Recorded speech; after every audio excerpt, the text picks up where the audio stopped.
अयोध्या में रामलला के प्राण प्रतिष्ठा समारोह की तैयारियों को लेकर पूरे देश में उत्साह है। आशुतोष, बिल्कुल राजीव। और अयोध्या में महायज्ञ के लिए 1008 कुंड तैयार किए गए हैं। मंदिर के लिए भी रामेश्वरम से 600 किलो की घंटी आ रही है, जो मंदिर के दरवाजे हैदराबाद से बनकर आ रहे हैं। वाराणसी में फूलों से बनी राम मंदिर की झांकी, तो प्रयागराज में एक शख्स अनोखे तरीके से लोगों को प्राण प्रतिष्ठा समारोह का निमंत्रण दे रहा है।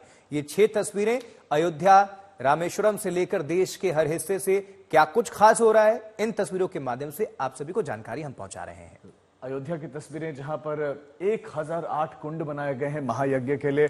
800 किलो की घंटी जो कि रामेश्वरम से आ रही है, हैदराबाद, इसी तरह हर एक प्रदेश से कुछ ना कुछ आ रहा है। अन्न के बारे में बाकायदा एक रोड शो निकाला जा रहा है। इस तरह की तख्तियां लेकर ज्वार, बाजरा, सावा, कुटकी, ये रोगों की करते हैं छुट्टी। यानी जो प्रधानमंत्री ने मिलेट्स की परियोजना को जो आगे बढ़ाने की कोशिश की थी, क्या वो सफल हो पा रही है? दिल को रखना हो चाहते हैं ठीक, तो खाएं बाजरा।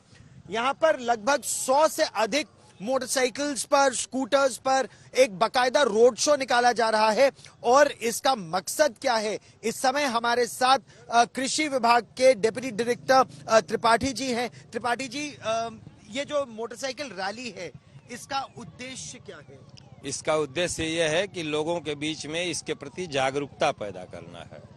क्योंकि पहले जो है मोटा अनाज को बहुत लोग बोते थे, खाते थे, उससे जो है बीमारियां दूर रहती थीं, इतने डॉक्टर्स नहीं थे। और इस मोटा अनाज को, इस वर्ष को जो है हमारे माननीय प्रधानमंत्री जी ने इंटरनेशनल मिलेट्स ईयर घोषित किया।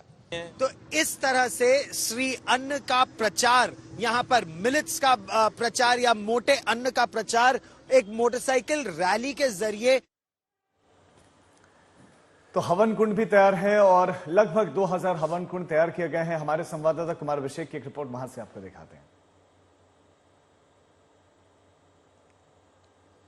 22 जनवरी को प्राण प्रतिष्ठा के लिए पूरी अयोध्या तैयार हो रही है। तो एक तरफ अयोध्या को सजाने संवारने की तैयारी चल रही है, दूसरी तरफ आध्यात्म, कर्मकांड और ये तमाम ऐसे प्रयास भी हैं कि जब भगवान राम की प्राण प्रतिष्ठा की जाएगी तो फिर उस वक्त किस तरह के कर्मकांड होंगे, किस तरह के हवन होंगे, किस तरह के दूसरे धार्मिक प्रयोजन होंगे। हम इस वक्त अयोध्या के एक ऐसे जगह पर मौजूद हैं जहां पर हजारों की तादाद में यहां पर यज्ञ आहुति दी जाएगी। ये 1008 कुंडीय हनुमत महायज्ञ की तैयारी हो रही है, जिसे राम भद्राचार्य जी करेंगे। आप देखिए कि पूरे क्षेत्र में बहुत बड़े स्तर पर एक पंडाल बनाया गया है, जो कि पूरी तरीके से खस फूस का है। और फिर उसके नीचे ये तमाम कुंड बनाए गए हैं।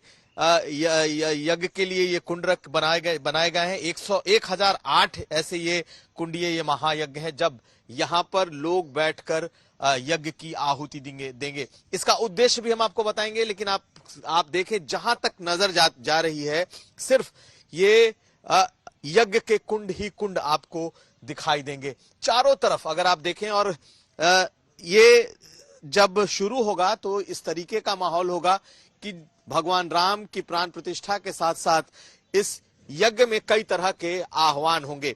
जो लोग इसे आयोजित कर रहे हैं, जो आयोजन कर रहे हैं, हम उनसे समझने की कोशिश करते हैं।